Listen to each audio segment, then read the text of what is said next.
Selain itu, Saudara Polda Riau limpahkan perkara kasus dugaan korupsi pemberian kredit modal kerja konstruksi Bank Jawa Barat ke Jaksa Penuntut Umum, Kejaksaan Negeri Pekanbaru. Tersangka adalah inisial AS selaku mantan staf di Sekretariat Dewan Dprd Riau.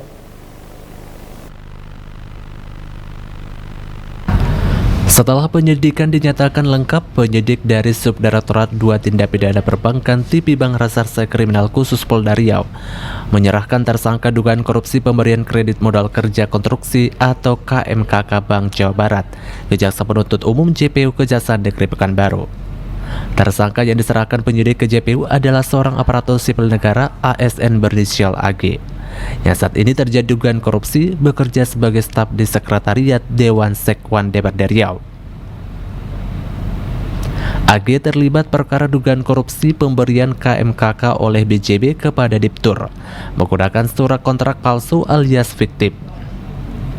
Pelaksana Harian Kepala Seksi Pidana Khusus Kejari Pekanbaru, Yongki Arvius mengatakan, penyerahan tersangka AG adalah tindak lanjut dari perkara sebelumnya, yakni inisial AB dan IO yang telah disidangkan.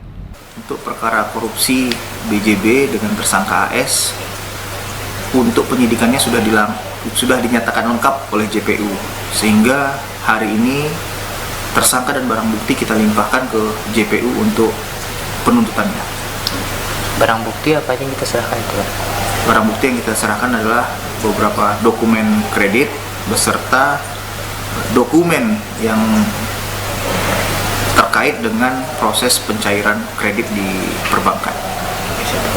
Dua perkara dari Polda atas nama AG ini tidak lanjut atau sebetan dari perkara sebelumnya AP dan IO yang telah disidangkan. Untuk 20 hari ke depan untuk AG ditahan di rutan Mapolda Riau. Untuk peran AG itu sendiri dalam kasus ini seperti apa? AG ini merupakan pegawai Sekretariat DPR waktu itu.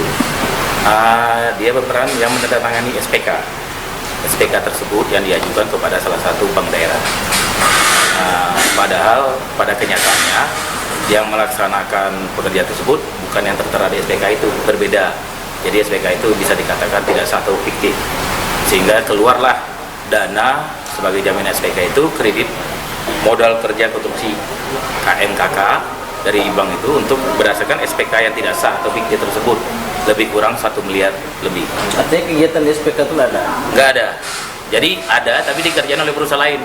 Jadi dipakai oleh perusahaan yang oleh si tersangka AG ini seolah-olah dia yang kerjakan yang di SPK tersebut. JPU segera melengkapi berkas perkara tersangka AG untuk dikirim ke pengadilan dan disidangkan. Ahad Lalisnin melaporkan.